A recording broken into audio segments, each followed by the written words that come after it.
A few poems for y'all tonight. Again, like Will said, I'm Brian Poem. Fort Lauderdale, Florida. I'm a national spoken word artist, traveling the country. Going to different colleges and universities, wherever I can. Trying to get the message out, whatever message I'm trying to bring. So, here it is. Look. If it's your first time here, you never been to a poetry spot before, don't do this. Don't snap. Alright, please don't do that. I'm gonna throw this cup at your ass. Alright. If you like what you hear, clap. You know what I'm saying? If you like a line I said, please holler out, rewind in the middle of the poem loud as you can. I will bring it back for you. I like that kind of energy. I like crowd participation. So that's what it is. Anyway, this first poem is for well, I was challenged to write a poem a few months ago. And the topic was if I was a girl. So yeah, this is what I came up with. Yeah. If I were born into this earth as a her, I'd hire me a personal trainer from day one to get ready for the pain that's going to occur if I were a girl.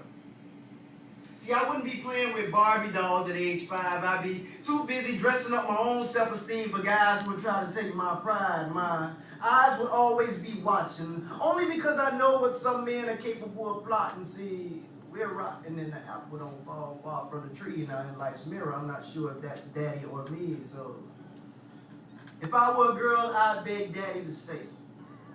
While at the same time begging mommy not to push him away further. Because believe it or not, sometimes it's hard being a man, but if I were a girl, I think I would understand. See, I wouldn't be arguing about left up toilet seats. I'd be more concerned with keeping a man that won't shit on me and then flush. Wow. Because too many times we become victims to our lust, and what was supposed to be a quick nut ends up being a stick up because she keeps the stick up. But if I were a girl, he wouldn't be getting his dick sucked. I'm just saying.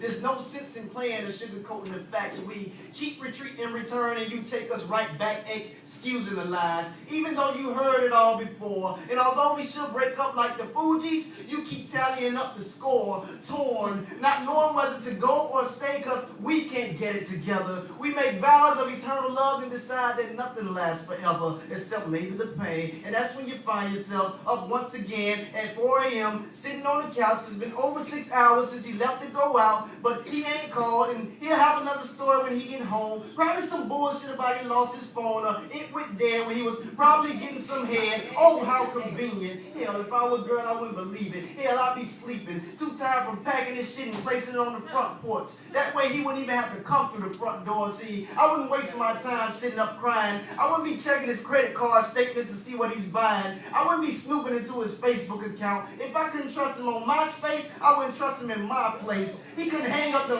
phone in my face and call me out of my name. I just wouldn't fall in love and set myself up to fall in pain, because if I were a girl, it would all be in vain. Worthless. And while I understand that no girl is perfect, what's the purpose of leaving the good ones hurt? See, if I were a girl, I would have left me a long time ago. Curtains. Wait.